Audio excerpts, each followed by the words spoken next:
குடியரசு தினத்தை ஒட்டி தமிழக ஆளுநரின் தேநீர் விருந்து. அமைச்சர்கள் மா. சுப்பிரமணியன், தங்கம் தென்னரசு உள்ளிட்டோர் பங்கேற்பு. இலங்கையிலிருந்து சென்னை கொண்டுவரப்பட்ட இளையராஜா மகள் பவதாரணியின் உடல். பொதுமக்கள், திரைத்துறையினர் அஞ்சலி. கேலோ விளையாட்டுப் போட்டி. சென்னை கிழக்கு கடற்கரை சாலையில் 2 நாட்களுக்கு போக்குவரத்தில் மாற்றம். தமிழ்நாட்டில் சட்டம் ஒழுங்கு மிக மோசமாக நிலையில் உள்ளது. பாஜக மாநில தலைவர் அண்ணாமலை விமர்சனம். பவதாரணியின் மறைவு வருத்தம் தருகிறது. நடிகர் ரஜினிகாந்த் இரங்கல். பேசுவதற்கெல்லாம் குண்டாஸ் போடும் அரசு, கொலைக்கு என்ன வழக்கு போடுவார்கள்? சீமான் கடும் விமர்சனம். நேதாஜியை புகழ்ந்து காந்தியை குறைத்து பேசும் ஆளுநர் ஆர்.என். ரவி கோட்சேவின் சொந்தக்காரர்.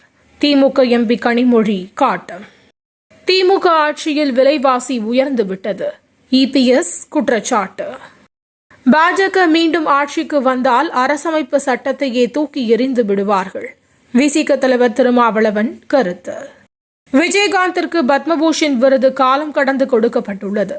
தேமுதிக பொதுச் செயலாளர் பிரேமலதா விஜயகாந்த் கருத்து. 75வது குடியரசு தின விழா. அணிவகுத்து சென்ற அலங்கார ஊர்திகள்.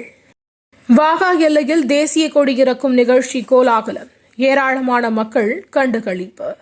டெங்கு பரவல் அதிகரிப்பு. உலகிலேயே முதன்முறையாக பிரேசிலில் மக்கள் அனைவருக்கும் டெங்கு தடுப்பூசி.